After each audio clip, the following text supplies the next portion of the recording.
يا أيها الذين آمنوا بدترین اور برے خیالات دل میں آتے ہیں تو اللہ کے حبیب علیہ السلام نے اتنا خوبصورت جملہ ارشاد فرمایا.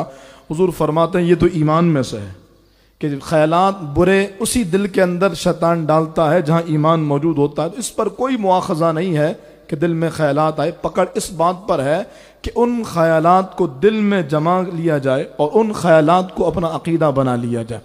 گمان کیا چیز ہوتی ہے؟ علماء فرماتے ہیں کسی بھی بات کو بغیر دلیل کے اپنے دل میں جگہ دے دینا.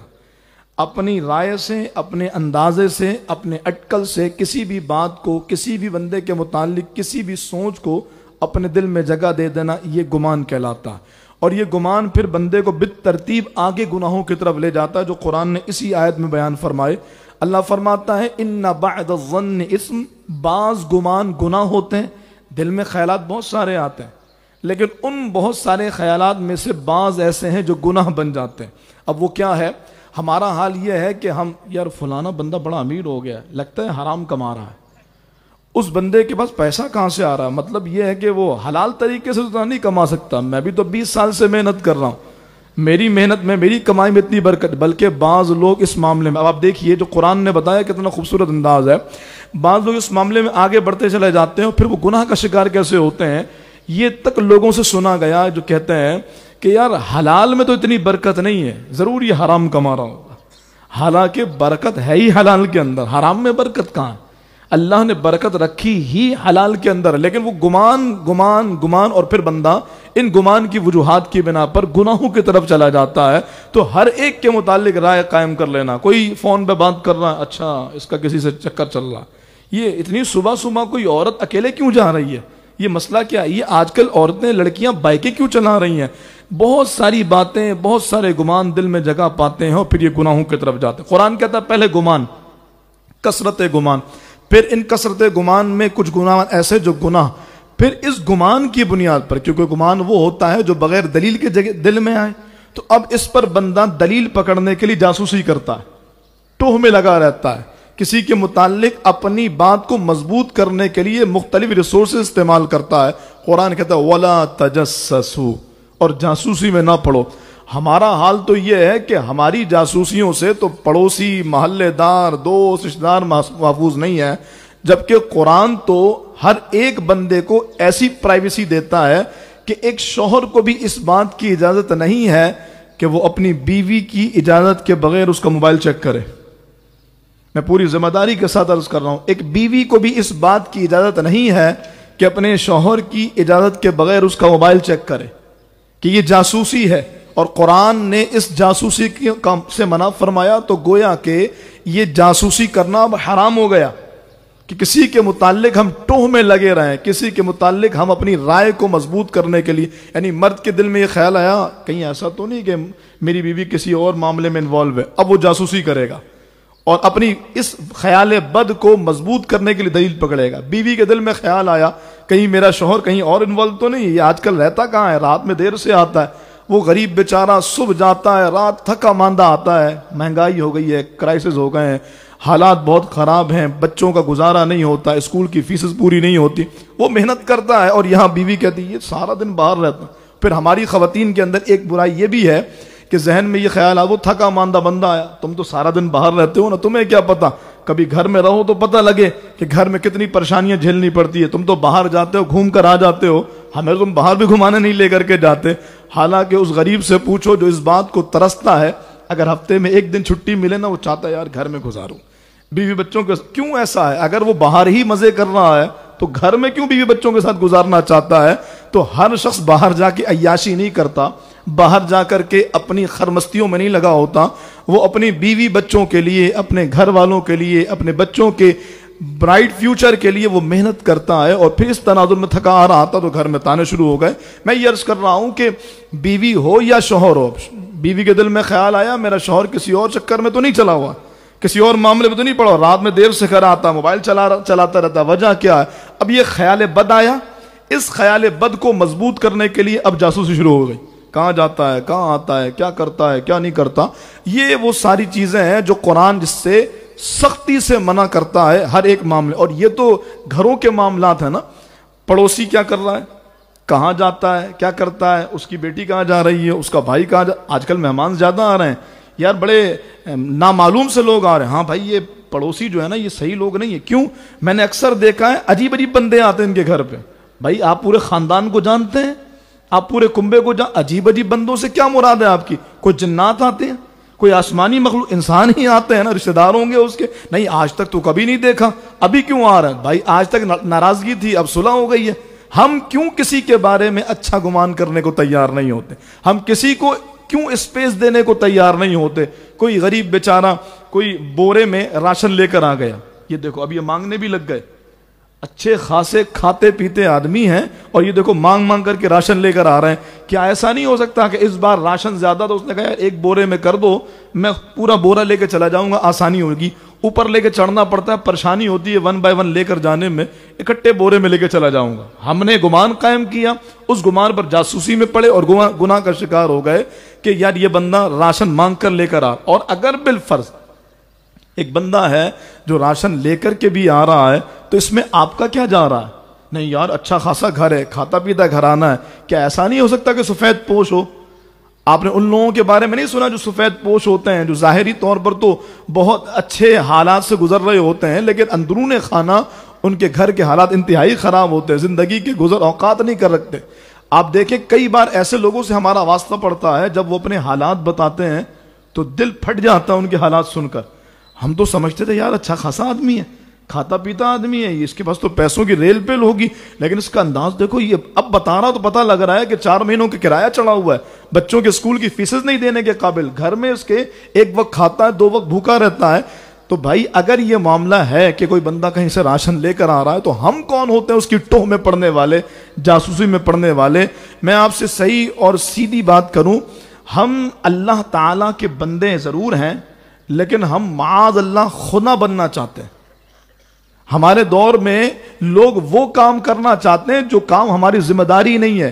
بھائی یہ پوچھنا, یہ دیکھ ریکھ کرنا, یہ حساب لینا, یہ کہاں سے آیا, کہاں گیا, کیوں آیا, کس سے لیا, کس سے ملا, کہاں گیا, کیا کرتا ہے, کیوں کرتا ہے, یہ ہمارا کام تو ہے نہیں, یہ تو رب کا کام ہے. اب ہم معاذ اللہ بندے اور رب کے درمیان مخل ہو رہے ہیں. جو چیز جو سوال رب پوچھے گا وہ بندے پوچھ رہے ہیں. جن باتوں کی خبر اللہ تعالیٰ کو ہے ہم ان باتوں کی خبر رکھنا چاہتے ہیں. اگر رب نے کسی کا پردہ رکھا ہوا ہے, اگر رات کے اندھیرے میں کوئی راشن کا بورا لے کے گھر میں آ گیا ہے تو آپ کیوں پورے محلے کو بتا رہے ہیں کہ بھائی یہ تو مانگ کر کھاتے ہیں؟ اگر مانگ کر کے بھی کھاتے ہیں آپ کو کیا پتا اس کے گھر کے حالات کیسے ہیں, آپ کو کیا پتا سفید پوشی میں کس طرح زندگی گزار رہا ہے. ایسے 20 باتیں. کسی بندے نے موبائل کا کور چینج کر لیا, یہ دیکھو نیا موبائل آ گیا, ابھی کل ہی کہہ رہا تھا حالات صحیح نہیں ہے, بجلی کا بل زیادہ آ گیا, بھرنے کو پیسے. بھائی بجلی کا بل آیا تو موبائل خریدنے کی کیا ضرورت تھی؟ اس غریب نے کور چینج کیا, کور نہیں چینج کیا, نیا موبائل لے لیا. اب اس پر 100 طرح کی باتیں. ممکن ہے کسی نے دے دیا ہو, کوئی رشتہ دار ہے, کوئی عزیز ہے, کسی نے دے دیا ہو, کسی نے کہا ہو یار تمہارے پاس موبائل نہیں ہے, یہ لو میری طرف سے گفٹ لے لو. میں یہ کہہ رہا ہوں ہم مسلمانوں کے متعلق اچھا گمان کیوں نہیں کرتے؟ تو پھر یہ بات یاد رکھیے, اچھا گمان کرنے کی جو آسان سی صورت ہے, ہم کسی مسلمان کے متعلق اس وقت اچھا گمان کریں گے جب ہم یہ سمجھیں گے کہ ہمارے متعلق کسی معاملے میں لوگ کیسا گمان رکھیں. یعنی میں کسی کے متعلق کیسا گمان رکھوں گا اس کے لیے ضروری ہے کہ میں یہ تصور کروں کہ میرے بارے میں لوگ کیسا گمان رکھیں, میں کیا چاہتا ہوں لوگ میرے بارے میں کیا سوچیں. ایسے ہی مجھے دوسروں کے متعلق سوچنا چاہیے. اور اللہ نے یہاں پر بھی ایمان والوں کو خطاب کیا, اے ایمان والو کثرت گمان سے بچو کیونکہ بعض گمان گناہ ہے. اور اللہ فرماتا ہے جاسوسی نہ کرو. اب دیکھیں ترتیب, پہلے گمان, پھر گمان میں گناہ, پھر اس گناہ والے گمان میں جاسوسی, پھر وَلَا يَغْتَبْ بَعْضُكُمْ بَعْضًا, اور پھر غیبتوں کا نہ ختم ہونے والا سلسلہ. اچھا قرآن نے تو غیبت بیان کیا نا, یہ یا غیبت ہوگا یا بہتان. ایک بندے نے گمان قائم کیا, اس پر جاسوسی کی, اب یا تو وہ اپنی جاسوسی میں درست ہو گیا, یعنی اس نے سمجھا کہ یہ بندہ جو راشن لے کر آ رہا ہے یہ کہیں سے مانگ کر لے کر آ رہا ہے, اس کا گمان تھا, گمان میں جاسوسی اور بات درست ہو گئی. اب کیا ہوگا, یا تو بندہ غیبت میں پڑے گا, یار یہ دیکھو یہ بندہ تو پیچھے سے مانگ کر لے کر آ رہا ہے, یہ بات درست ہے کہ مانگ کر لے کر آ رہا ہے. ایک تو غیبت کہتے ہیں کس کو ہے, کسی مسلمان کی ایسی برائی کہ جو اگر اس کے منہ پر بیان کی جائے وہ اسے بری لگے، وہ اس کے پیٹھ پیچھے بیان کرنا۔ رسول اللہ صلی اللہ علیہ وآلہ وسلم نے فرمایا الغیبت اشد من الزنا، اللہ اکبر، غیبت زنا سے زیادہ قبیح فعل ہے۔ یہاں سے لے کر وہاں تک اور پورے بھرے لاکھوں کے من میں پوچھئے کون ایسا ہے جو زنا کو اچھا سمجھتا ہے؟ جو زانی ہوگا وہ بھی اچھا نہیں سمجھتا، لیکن سرکار کا فرمان سنیے، حضور فرماتے ہیں غیبت زنا سے زیادہ بدتر عمل ہے۔ صحابہ نے عرض کی آقا ایسا کیسے کہ زنا تو انتہائی قبیح فعل ہے، تو غیبت اس سے برا کیسے ہو گیا؟ حضور فرماتے ہیں زنا کرنے والا توبہ کرے تو معافی ہے، لیکن غیبت کرنے والے کو جب تک وہ بندہ کہ جس کی غیبت کی وہ معاف نہ کرے کوئی معافی کی صورت نہیں ہے۔ اور پھر قرآن نے کیا کہا غیبت کرنے والے کے متعلق؟ ایحب احدکم ان یاکل لحم اخیہ میتا فکریتم، کیا تم میں کوئی اس بات کو پسند کرے گا کہ بھائی مر جائے اور وہ مرے ہوئے بھائی کا گوشت کاٹ کاٹ کر کھا رہا ہوں؟ کیسا قبیح فعل ہے، کیسا کریہ فعل ہے، کوئی پسند نہیں کرے گا۔ قرآن بھی کہتا ہے فکریتم، تم میں سے کوئی اس بات کو پسند نہیں کرے گا۔ تو غیبت ایسا ہی ہے جیسے مرے ہوئے بھائی کا گوشت کھانا۔ اور رمضان شریف میں بھی آپ دیکھیے گا تو ایک بہت بڑی تعداد ایسی ہے جب ساتھ بیٹھے اس کی برائی اس کی برائی، ادھر کی ادھر کی، یہاں کی وہاں کی، لنگے پڑے ہوتے ہیں۔ حالانکہ رسول اللہ صلی اللہ علیہ وآلہ وسلم کی ایک بڑی خوبصورت حدیث پاک ہے۔ ایک مرتبہ رسول اللہ صلی اللہ علیہ وسلم نے اپنے صحابہ میں اعلان فرمایا کہ آج تم لوگ روزہ رکھو اور کوئی بھی اس وقت تک افطار نہ کرے جب تک میں اسے افطار کا حکم نہ دوں، اور مجھ سے اجازت لے کر وہ افطار کرے۔ سارے صحابہ کرام نے روزہ رکھا، افطار کا وقت ہوا، سارے صحابہ آتے گئے اور حضور علیہ السلام اجازت دیتے گئے۔ ایک صحابی حاضر ہوئے، عرض کیا یا رسول اللہ گھر میں دو لڑکیاں ہیں، دو عورتیں ہیں، انہوں نے آپ کے حکم پہ روزہ رکھا ہے لیکن وہ آپ کے سامنے آنے میں حیا کرتی ہیں، تو یا رسول اللہ وہ اجازت مانگتی ہیں کہ کیا وہ روزہ افطار کر لیں؟ حضور علیہ السلام نے فرمایا وہ افطار کیوں کریں گے، انہوں نے تو روزہ رکھا ہی نہیں ہے۔ اب وہ گئے جا کے کہا سرکار تو کہتا تم نے روزہ رکھا ہی نہیں ہے، غیب دان آقا کے فرمان کی مضبوطی دیکھیے۔ انہوں نے سامنے نہیں کہا آقا رکھا ہے، انہوں نے جا کے عورتوں سے کہا تمہیں روزہ تو رکھا نہیں؟ حضور فرماتے ہیں انہوں نے کہا نہیں ہم نے تو روزہ رکھا، اللہ کی قسم روزہ رکھا۔ پیارے آقا علیہ السلام سے آ کے عرض کی یا رسول اللہ، انہوں نے کہا تو انہوں نے روزہ رکھا ہے۔ پیارے آقا نے فرمایا بلا انہیں۔ وہ دونوں لڑکیاں آئیں، وہ دونوں عورتیں آئیں، سرکار علیہ السلام نے ایک ایک پیالہ دیا، فرمایا اس میں قے کرو، الٹی کرو۔ جب انہوں نے الٹی کی تو اس میں سے گوشت کے لوتھڑے گرے اور خون گرا جیسے ابھی تازہ تازہ کسی نے گوشت کھایا۔ سرکار علیہ السلام سے وہ عرض کرنے لگی یا رسول اللہ ہم نے اللہ کی قسم صبح سے کچھ بھی نہیں کھایا۔ پیارے آقا علیہ السلام فرماتے ہیں تم نے ظاہراً کچھ نہیں کھایا لیکن تم پورا دن آپس میں بیٹھ کر ایک دوسرے کے سامنے کسی کی برائی کرتی رہی۔ مفہوم حدیث ہے، برائیاں کرتی رہی۔ تو کسی بھی مسلمان کی غیبت کرنا ایسا ہے جیسے اس مرے ہوئے بھائی کا گوشت کھانا۔ تو فرمایا یہ وہ چیز ہے جو تمہارے سامنے آئی، یہ تو حضور کی فراست، حضور کی حکمت، حضور کی نگاہ جو دیکھ لی اور سامنے سامنے اس کو نکلوا کر دکھا دیا۔ لیکن یقیناً یہ ہم سب کے لیے وہ پیغام ہے کہ گمان، جاسوسی اور پھر غیبت یہ وہ قبیح فعل ہیں جو گناہ کبیرہ بن جاتے ہیں اور بندے کے لیے اس وقت تک معافی نہیں ہوتی جب تک جس کی غیبت کی ہے وہ خود سے معاف نہ کرے، یہ عمل معاف نہیں ہوتا۔ تو ایمان والوں کو اللہ نے زندگی گزارنے کا ایک اور بہترین اصول دیا کہ معاشرے میں رہتے ہوئے اگر ہم محبت، اتحاد اور اتفاق کو قائم رکھنا چاہتے ہیں پہلا ہی دروازہ بند کر دو، اور وہ کیا ہے؟ گمان کا دروازہ۔